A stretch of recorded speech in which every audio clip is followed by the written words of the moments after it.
ज्येष्ठ अभिनेते अशोक सराफ यांनी मागील अनेक वर्षे आपल्या अभिनयाने प्रेक्षकांच्या मनावर राज्य केले। त्यांनी साकारलेली प्रत्येक भूमिका प्रेक्षकांना खूप आवडते। तर त्यांना नुकताच पद्मश्री पुरस्कार जाहीर झालाय। यावर अशोक सराफ यांनी TV9 मराठीला दिलेल्या प्रतिक्रियेत आपलं म्हणणं मांडलंय। ते म्हणाले की गेल्या वर्षी महाराष्ट्र भूषण पुरस्कार मिळाला। महाराष्ट्र भूषण हा महाराष्ट्रातील सर्वोच्च पुरस्कार। त्यानंतर आता लगेच पद्मश्री पुरस्कार जाहीर झाला। त्यामुळे मला जास्तच आनंद झालाय। जे काम करतोय त्यासाठी आपल्याला काहीतरी मिळावं अशी माझी इच्छा होती, पण इतकं मिळेल असं कधीच वाटलं नव्हतं। मी कलाकार म्हणून पहिल्यांदा रंगभूमीवर तयार झालो। रंगभूमीवरून मी एक पायऱ्या चढून वरती गेलो आणि आता पद्मश्रीकडे येऊन थांबलोय। मराठी कला विश्वात अनेक प्रतिभावान कलाकार आहेत, त्यांची कमी नाहीये।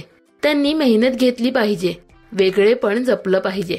माझ्या दृष्टीने पद्मश्री पुरस्काराचे मोठे महत्व आहे। आम्ही इतक्या वर्षांपासून मेहनत केली, प्रेक्षकांना आनंदी ठेवण्याचा प्रयत्न केलाय। त्यावर आता भारत सरकारकडून शिक्का बसलाय।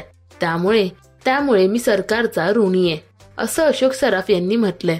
दरम्यान प्रजासत्ताक दिनाच्या पूर्वसंध्येला विविध क्षेत्रात उल्लेखनीय कामगिरी करणाऱ्या 139 जणांना पद्म पुरस्कारांची घोषणा करण्यात आली।